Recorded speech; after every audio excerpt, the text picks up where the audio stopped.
Dr.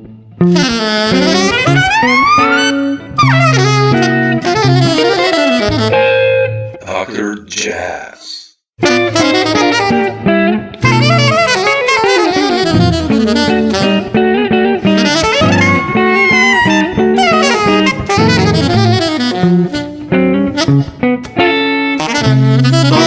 your music Dr. through Sonny Jazz. Rollins, and then like you start discovering, and I'm like, man, all these records you did with Oh Bill, yeah. Bill and Ravi and all that. I want to talk Oh about some yeah. of that stuff. So Yeah. I mean, it's been a long career.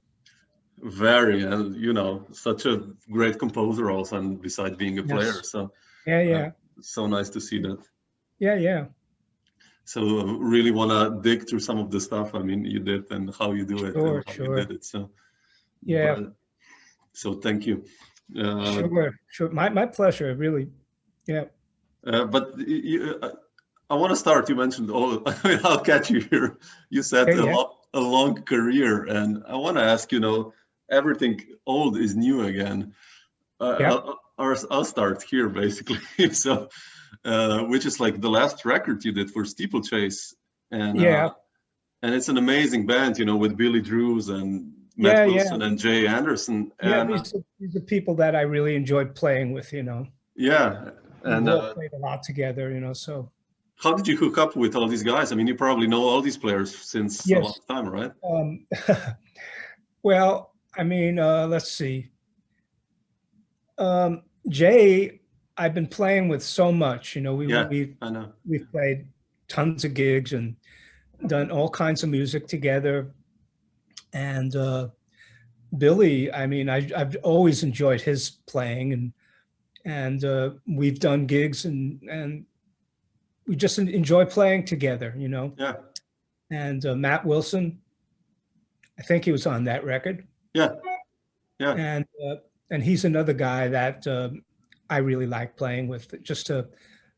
These guys are like basically really free to do all kinds of different things, and that's the kind of music that I enjoy doing. Yeah, I hear that. I mean, the last records especially. I mean, I know you've done older tunes. There's stuff you did with Ravi and Yes. And some other stuff. But what I found interesting with your music, especially this one, is like the melodies are amazing.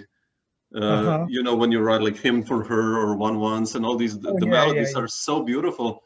Yeah. And I wanted to start already here, like just asking you this one question. How do you approach writing for a project, like your compositional process? How does this go with Mark? Like, let's say, Well, I mean, I sit down at the piano and just kind of just start playing, and that's it. Wow. Okay. Something just kind of takes off, Yeah. And I've always been into writing music, and composing. Mm-hmm. And, to this day, I'm still writing music. Yeah. And so I start writing music and get some ideas, and hopefully don't throw anything away and keep everything. And that's what I do, little snippets and put it together. Yeah. And if I like it the next day, I'll finish it up. And usually I have to finish it up pretty quickly. So revision stuff?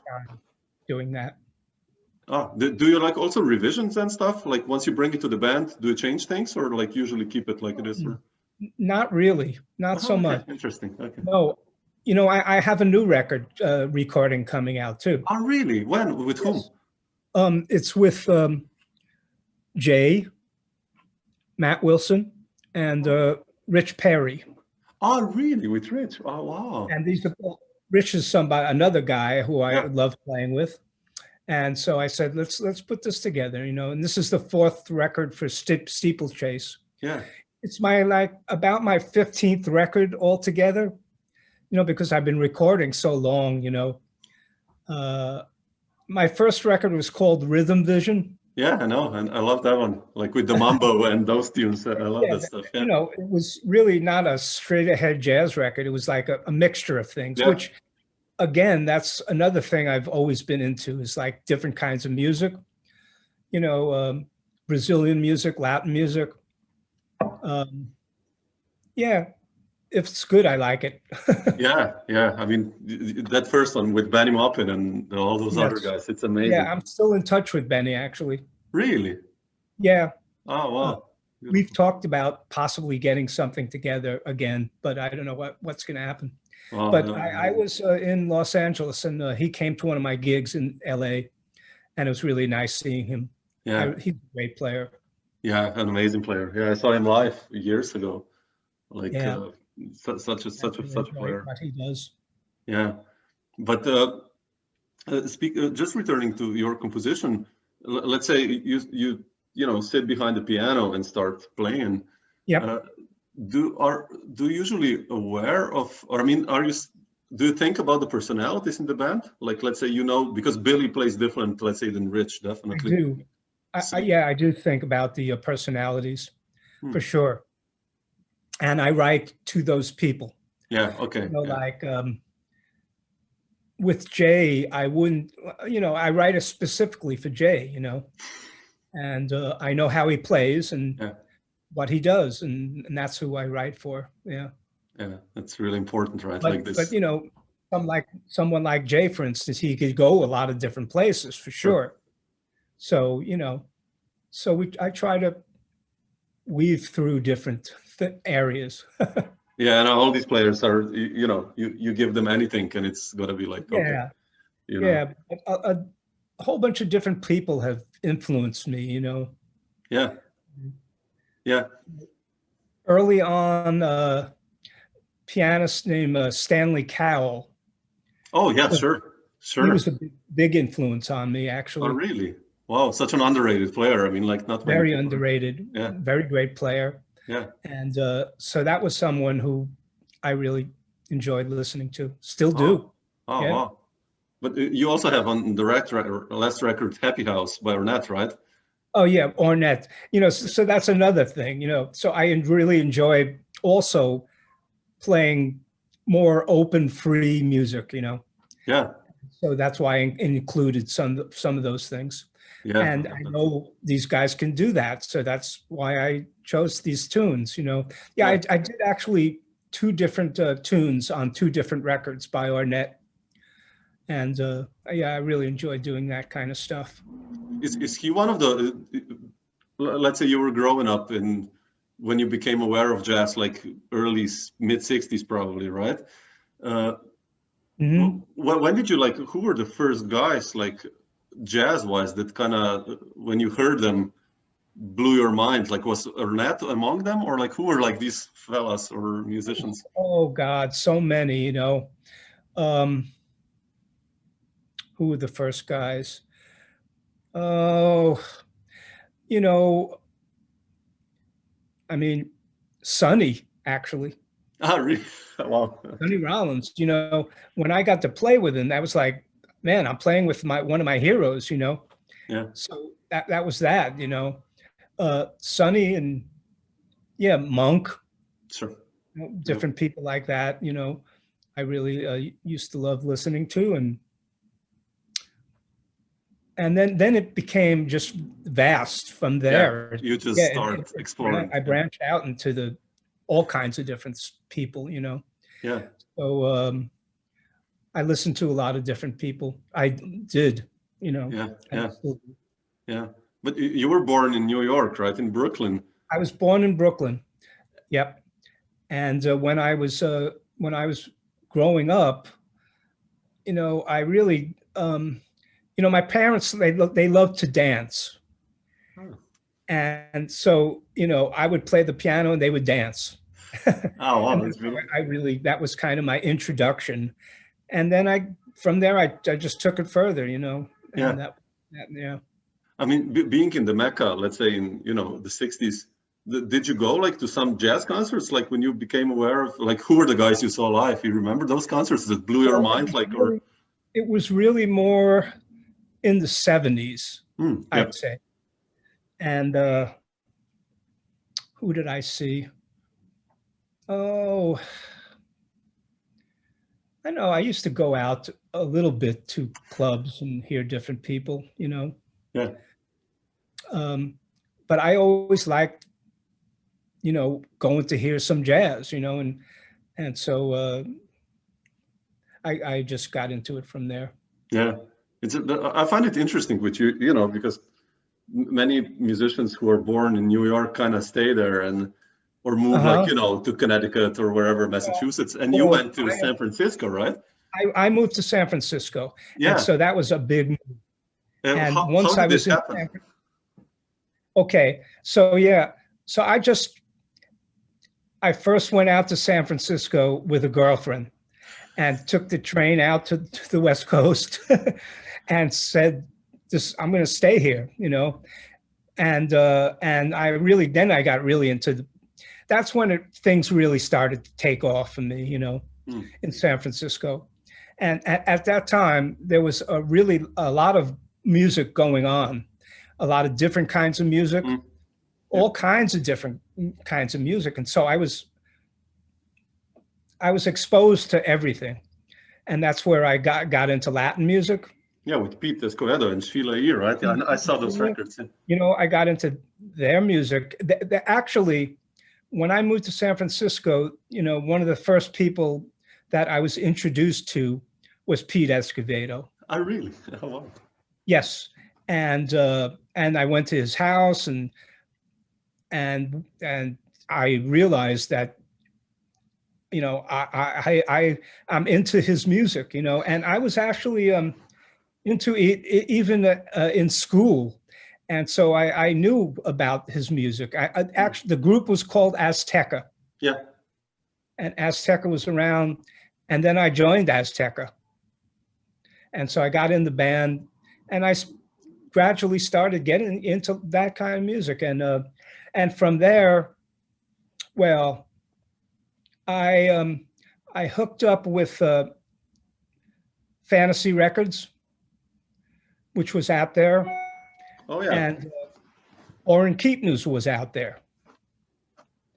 And he used to come around, because I used to do like session work even for Fantasy. Back then, you could actually do that kind of work. Yeah, sure. And so I got to know Orrin. He used to come around to hear some of the things I was doing. And that eventually led to Sonny Rollins, because he said one day, he said, "Hey, Mark, Sonny's coming to town. You want to audition for him?"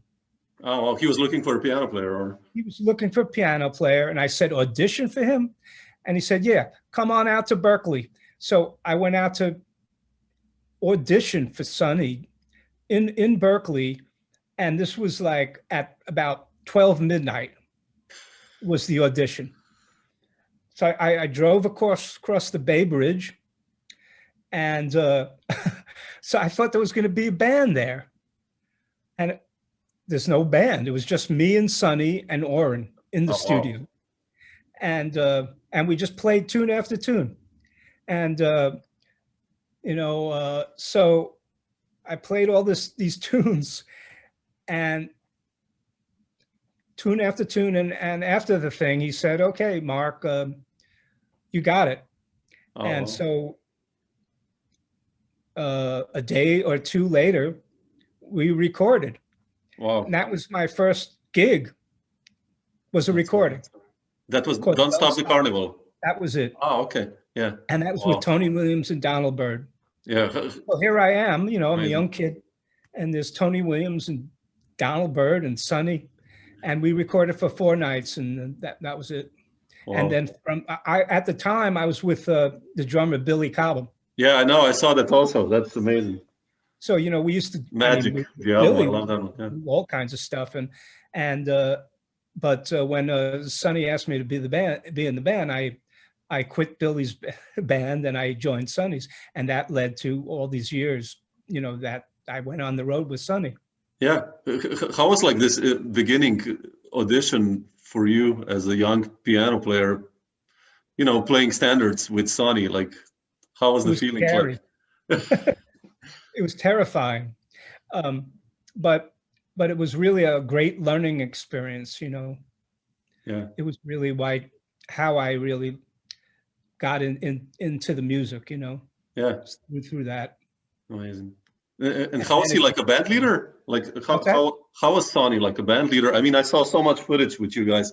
Like yesterday, I saw from Antibes in 1988, and you burn on St. Thomas, man. You play and nocturnates. Right. And so yeah, sometimes we do St. Thomas. You know, sometimes but not often, but sometimes we would do that. And he'd always, you know, he knew so many tunes, and so it was really fantastic, you know, learning all these new tunes, and so that really was such a great experience. You know, it's fantastic. Did you guys ever like talk about music in a sense, what to play or stuff like that, or not? Never like did. We really didn't talk too much about music. We, you know, I'm still in touch with Sonny. I speak to him. I speak to him almost every week. Oh wow, that's beautiful. We're like best friends, you know, and we don't really, even now, we don't really talk about too much music. But you know, lately, I wanna talk to him about this one Monk tune called Reflections. Yeah, sure.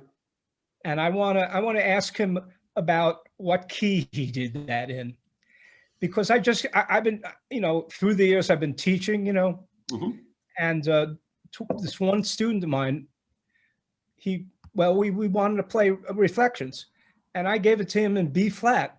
But then when after I gave it to him, then I went back to the recordings, one with Sonny, and it's not in B flat, it's in A flat. So now I'm telling him, okay, the next time we're going to play the A flat. So, you know, so I want to ask Sonny what if he remembers what key. I don't know if he's going to remember, but he's almost 91 now. Yeah, I know. It's incredible. It's incredible. It's incredible. I've been to his place, and he lives in Woodstock, you know. Yeah. Upstate New York. Yeah. That's so yeah. Yeah, it's amazing.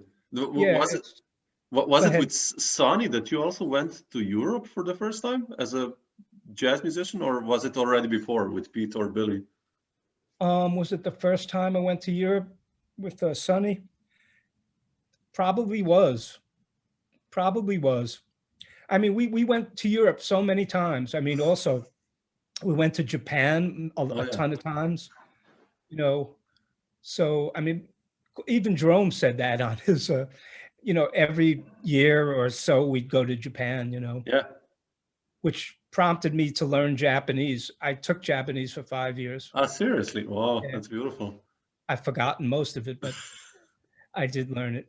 And how were these tours like? You know, were like, let's say, you know, when you went with Sonny, were there like long tours, like day gigs every day, like one-nighters? They were long tours. Oh, wow. Definitely. And yeah, it was like country after country, you know. Amazing. So it was long. Yeah, so Europe and Japan, you know. So that was interesting. Yeah, amazing. And that was my first exposure to Europe. Yeah, definitely. I always enjoy traveling, you know. Yeah. And you know, I've toured so much, you know, through the years, and I've brought bands, you know, to Europe, and basically, you know, I've been playing a lot with Adam Nussbaum and Jay Henderson. Oh yeah. When I tour, that's who I've used. Yeah, both of those guys. So yeah, like cream of the crop, amazing players. Yeah, those guys I really dig. You know.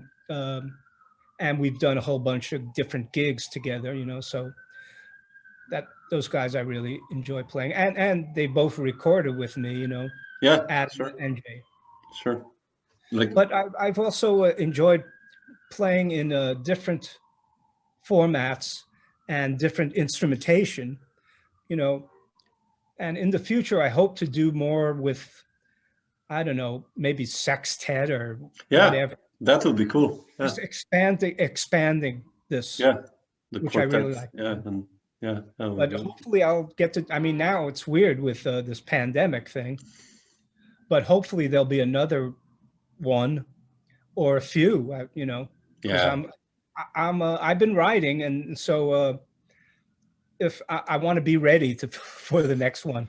Yeah, sure. I'm looking forward to the success. That would be beautiful. Yeah, Yeah, to yeah, hear yeah. the voices. And but you mentioned, like, you know, of course, Sonny Rollins is the big one in the beginning for you, but Yeah. like, you know, Billy Cobham was already in the 70s, like a huge name. Like, Yes. how did the gig with Billy happen? Like, How did the with Billy happen? He saw me in San Francisco with Pete and Sheila, okay, wow, and he saw me with Pete and Sheila, and then he went on to produce both of them, and we did a couple of records, and I played on those, yeah, and then he finally asked me to be in his band, yeah. and that's how that happened. How was that experience? Like, you know, like, you played with amazing drummers with Sonny, and of course Pete Oh and yeah, Sheila percussionists, but Billy is like, you know, he's the loudest and but technically amazing drummer, but and completely yeah. different experience than Sonny. Like, how was it like for you to change all these Oh yeah. Well, it was very, very different, for sure. It was like the start of the fusion kind of thing, exactly, yeah, and I wasn't totally. I just got into that through Billy. I wasn't really listening to all that weather report stuff. yeah, Later, I would listen to it, but at the time, I wasn't really involved with that kind of thing. yeah. But I enjoyed it. Still, we had a good time. No, I bet, yeah. And these are the 70s, and you were then like in San Francisco, right? Yes. And how was the music scene in San Francisco if you compare it later to, I mean, you moved to New York in 81, right? If I'm not mistaken. Yes. Like, Hmm. how was the 70s music scene in San Francisco, like jazz-wise? I know, like, you know, rock and all the folk Well, movement was amazing, but I did a lot of stuff jazz-wise in San Francisco, actually. There was a club called Keystone Corner. oh yeah, exactly. Yeah, and actually, there's a Keystone Corner, I think it's Keystone Corner in Baltimore, in the States Hmm. now. And so that was happening then, and I played there, and did some gigs there, and that was nice. And so there was a jazz scene there, and not only in San Francisco, but in Berkeley and Oh, Oakland, California. So things were happening there, and I was really part of that too. yeah, yeah. Yeah. And So, how did but the, I eventually wanted to move back to New York, yeah, I just wanted for to the ask you that. basically it was for the music, and so I wanted to just take it on a further level, a Yeah. higher level, and that's what I did. What was this step? I mean, you know, you had the gig with Sonny, which obviously helped things at that time, but was the transition, and New York being your home, but was the transition going back to New York hard for you, like to getting settled in the scene, or how was that like for you, the return from San Francisco to New York? No, it wasn't so hard. It was actually nice bringing that San Francisco vibe back to New York. Yeah, It was because in San Francisco, the scene was more relaxed. sure. New York, it's not so relaxed. Yeah, But it was not really nice just having that feeling. Bring it to New York. yeah, And but when I got to New York, I immediately started getting into the scene. yeah, So that was really cool. yeah. And this is because, like we mentioned, your debut as a band leader, right? It's Mhm. almost rhythm vision, like you did as your debut as a band leader. Yes. You basically did it almost at the same time when you moved to New York, right? Yes. Yeah. Almost at the same time. You know. So yeah, that How was cool. how did this decision happen for you to become a like?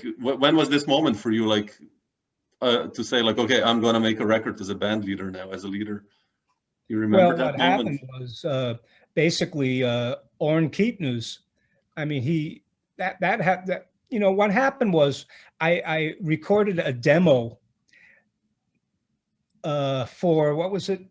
Yeah, it was for like Columbia Records. I Wow. did this demo. Well, what happened? Oh, okay. Wait, let's back up now. I was in a band called the CBS All Stars. Well, okay. CBS All Stars, and I was the only non-All Star. So, so everybody was recorded for CBS. Who were the other players in the Okay, band? the band was Cobham, Billy Cobham, Alphonso Johnson, Okay. Tom Scott, and Steve Kahn. Oh, wow. Yeah. Man. Oh, So, so I was thrown into that scene, and basically Billy got me on that band. He got me on that tour. That was my first tour, basically. oh, wow. And so he got me in that thing, and oh man, I flipped out. I was like, oh yeah, I'm ready, and you know, and we played like Carnegie Hall, all these Oh, big wow. places, and that was really fantastic. And at that time it was also like, well, to be in Billy's band, you had to be like multi-keyboard. You Yeah. know, he was into all these keyboards things. You know, and so I got into all of that, and I had to bring all this. Well, how did that happen? Yeah, they had all this equipment. You know, some of it. And so anyway, so that was the CBS All Stars, and then so we did a live record called "The Live Mother for You," Oh, wow. Okay. To check it out. I know this. and that was about, the live record was for all record executives. Oh, okay. It's just record company people. And so I did that, and then the then head of Columbia, Bruce Lundvall. Well, I went up to him. You know, I had like a, how do you say this? I had the guts. Yeah. I said, I'm Okay. going up to Bruce Lundvall. I'm going to ask him if he wants to do a recording or something. So Bruce Lundvall says, okay, Mark, let's do a demo, three tunes. And I had some tunes then. And I went into the studio, I recorded 3 tunes, which they didn't accept. So I left that, and I said, okay, I'm not over with this. So I went back to San Francisco, and I handed the demo to Orrin Keepnews. And that's when I got signed to Fantasy. Oh, okay. That's what led to my first record. And how did the band happen? Like Benny and Sammy Figueroa and Harvey Mason, all these guys. How did you get together the band? Like who to play with? Well, because I really enjoyed their playing, you know. Yeah. At the time, I really enjoyed their playing, and it was Harvey Mason and Benny.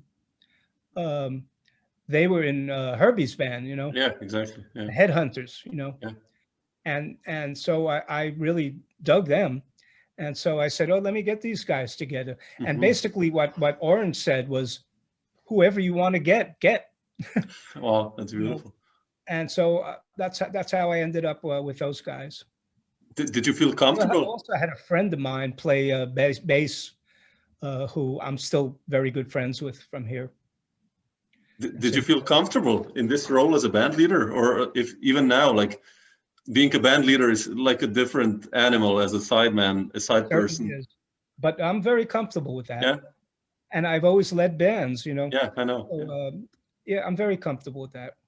Yeah. You've done so many. I wanted to ask you also, because of the first album, how you pick people, because you know there are so many musicians you have played with, and my next question is like, obviously, you pick people who you like, of course, and there's this one record, One Hopeful Day, which for me is, I mean, the lineup, of course, is amazing. The musicians, Chris Potter, One Hopeful Day with Abercrombie. Oh, yeah. That was with Chris Potter? Yeah, and John Abercrombie and Stewart? Bill Stewart and Patitucci. And how did that super group come together? And one main question for me, like, how was it to play with John Abercrombie? He's, for me, the John guitarist. Abercrombie? Yeah. Well, okay. So another thing with John, I mean, because later, you know, we did tours, you know. We went out on the road, you know, and Oh, wow. We did gigs mainly as duo, just me and John. Seriously? Wow. Yes, we just did duo, which led actually to a record I did called Five Lands. Oh man, I don't have this one. Okay. And that was with 5 different people just doing duos. Oh wow. And one of the people was Abercrombie. Wow.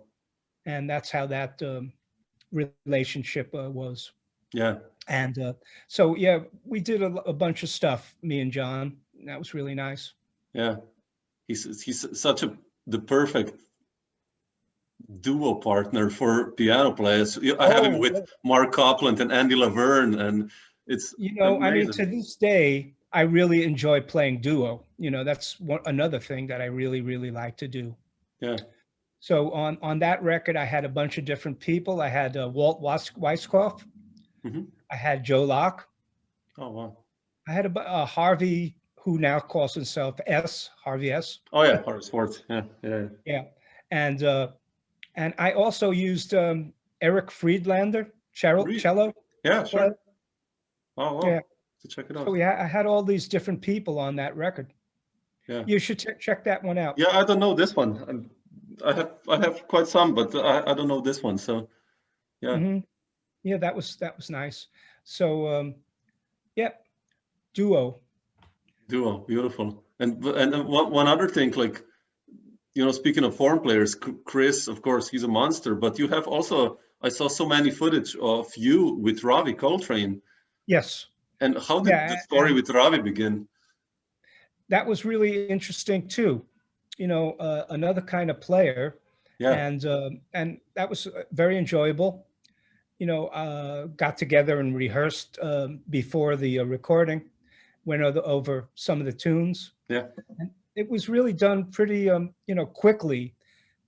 And I mean, all these recordings have been pretty quick. Just limited budget. Sure. But actually, when I did those records for Kind of Blue was the label, the budget was pretty good. I mean, because these guys I had to pay. Sure. And so that was okay. It was all right. I mean, for my first record, I was spoiled. It was like 3 days of recording. It's a lot of studio time. Yeah. Gradually, you couldn't really do that so much, but for these the Kind of Blue records, I had good amount of studio time. That's important. Yeah. But for the steeplechase ones now, which I've done, this is my 4th record. Yeah. That comes out really soon, very soon. Those are done. Let's see, how many tunes do I have on this one? Like nine tunes. I do in, oh God, not too, maybe at the very most 5-6 hours. Yeah. but I've done them in 3 hours. Sure. If I sit with them for a while, I really, by the time I get to the studio, I'm ready to do it. The songs. I hand the guys the music beforehand. Yeah. I know that I make sure that everybody's comfortable with the music. Yeah. I used to teach at Manhattan School of Music here, which Jay also did. He still does, I think. And we'd go over some music there even. Yeah, sure. And then by the time we recorded, we were cool. Yeah. That's so important. Yeah. So that's how that works. Yeah. You mentioned, like, if the budget, of course, throughout the years changes, provided by the record companies. But I wanted to ask you, like, you've been active now on the New York scene since you came back to New York since '81. How do you see development playing wise and club wise? If you compare the situation, okay, let's not talk about this year and last year because of COVID, but before COVID, and how do you compare it, like, to the early '80s, club wise and gig wise and scene wise, for instance, if you can compare it to the '80s? Yeah.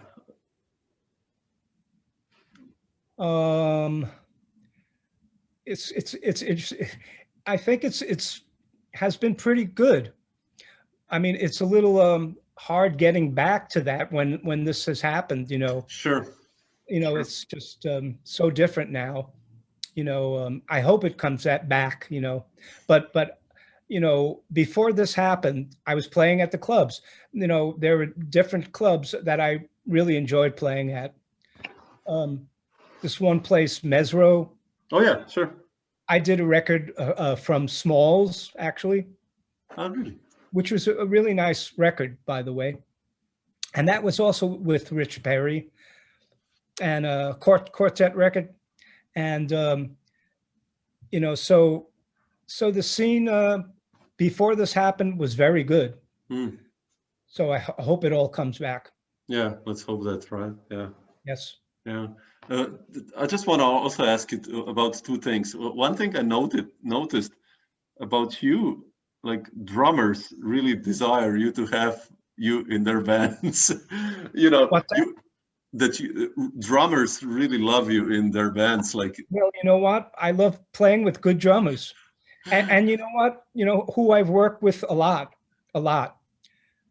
is Al Foster. Yeah, with Sonny, right? Well, with Sonny, but then I went on to use him in my groups. We did a lot of trio things together. Oh, wow. And so I always liked playing with Al, always. Yeah. Al, and he was mainly the drummer in Sonny's band. Yeah. Was Al Foster. Yeah. I saw some footage from you guys from Jazz Jamboree in Poland. Oh, I know. Yeah, that was in Poland. That one? What a burning gig, man. That's like. Oh yeah, that was pretty burning. Yeah. Yep. And I mean, with Sonny, it was just you had to burn. Yeah. It was like that was what you were expected to do. Once you hit the stage, because what would happen was, we'd get to a city or whatever, go to the not too much time at the hotel, and go to the gig, and we'd have a sound check. And at the sound check, I mean, all we did was play. And we'd play up until the gig. Man. So it was like playing all the time, So we played up until the gig. And oftentimes Sonny was next door, his dressing room was next door to me. And I hear him warm up, And so, and the warming up was some of the greatest stuff you'd hear, That's amazing. Just warming up. And then after we, have a few moments in the dressing room, then we'd hit the stage and do our sound check and play. And we play till the gig. Wow. And then hit the gig. And that was it. That's incredible. So, so much playing. It was I loved it. Yeah. Just fantastic. Yeah, I can believe that.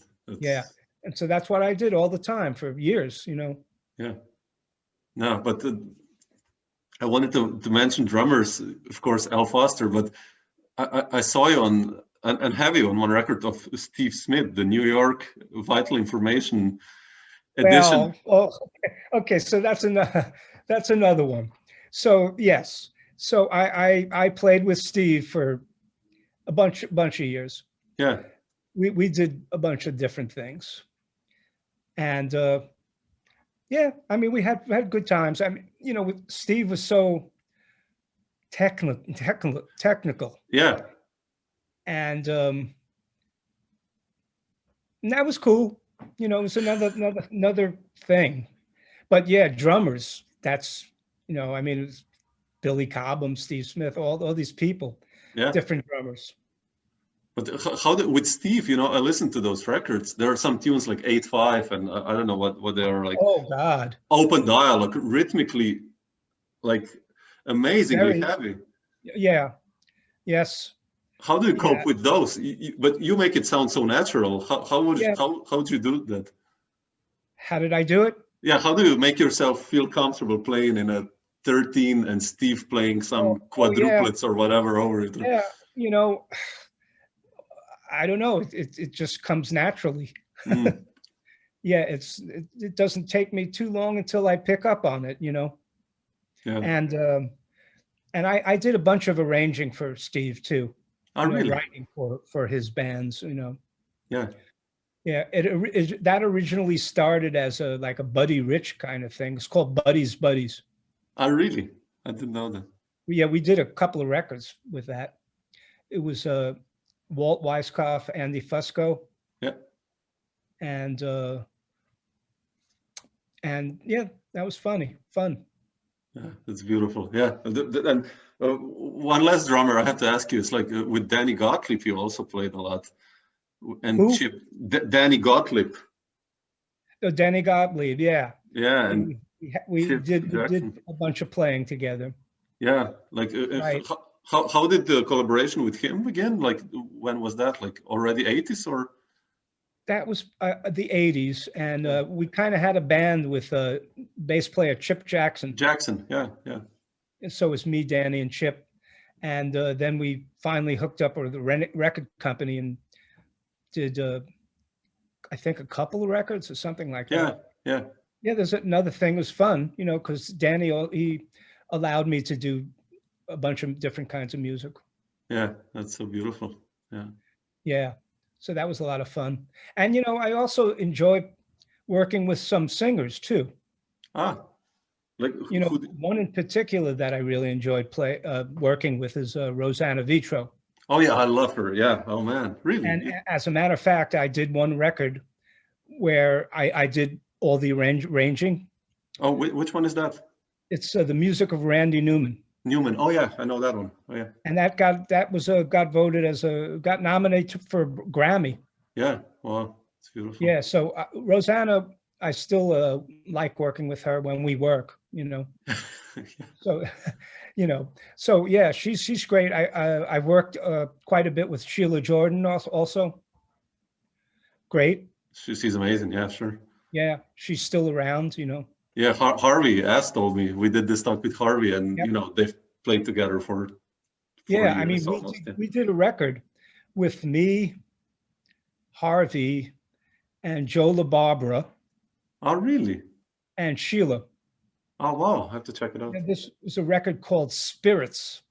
And so we sort of had a little thing going there. And that was kind of cool. Joe LaBarbera, oh man, we really had a thing. And so there was a recording. There was a club in Colorado, and they used to record out there. And so I did a solo record there. And that was when Joe was out there. And so, I first played that record for Joe, and, he said, "Oh yeah, it's really nice, Mark." And so and I really like doing these solo records. Mm-hmm. And I've done, how many have I done now? I've done, well, I did that one. And I did a record of the music of Nino Rota. Oh yeah, I saw that. Yeah. And I really enjoyed doing that record. And I really did my research on that. Yeah, and such a composer. Yeah. What's that? Yeah, the music of, he did all the stuff. Yeah, amazing composer. Yeah. Amazing composer. And so that was really very enjoyable. So I really like doing that too. Yeah, you're like so versatile and amazing. Yeah, well, I love that. That's helped me work. Yeah, Mark, just one last question I want to ask you. Like, besides Sonny, I've read somewhere you also played with Joe Henderson a lot. Joe, mainly what happened with Joe, he had this manager when I was living in San Francisco, and we used to rehearse a lot. And we did, I think, one gig, not too many, one gig, but the rehearsals were amazing. Wow. Joe was just fantastic, and he was just fantastic to listen to. It was great. Yeah, such a player. I mean, playing with Joe and Sonny, the best. And so that was great. Yeah, I also worked with Stanley Turrentine. Really? I didn't know that. That's serious. Yeah, for a while. Yeah, Stanley had a group, and I worked with him. And I mean, the sound of Stanley's playing, like soul, amazing. Yeah, that was the thing. When we did, he'd always like the tune "My Romance," Yeah. And when he did that, blew me away.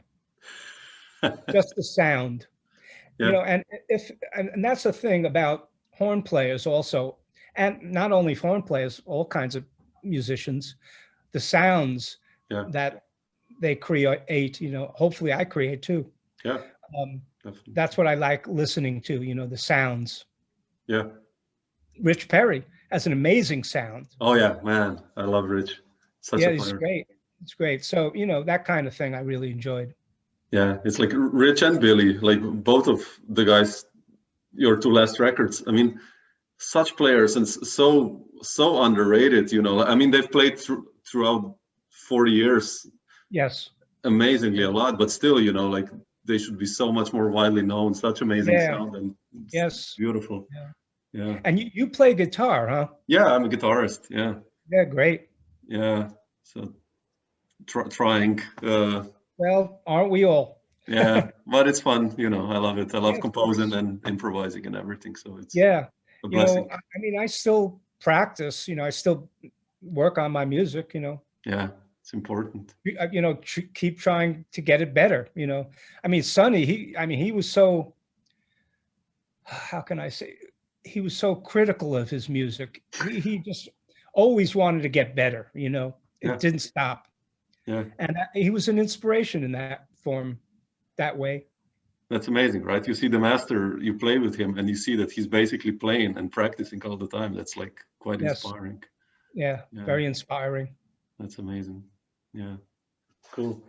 Well, thank you, Mark, for sharing all these stories. Yeah, and my pleasure. Thanks a lot. beautiful. And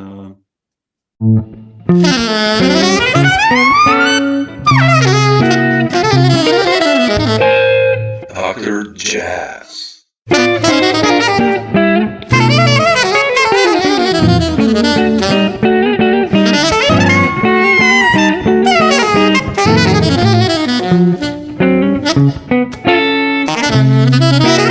Dr. Jazz.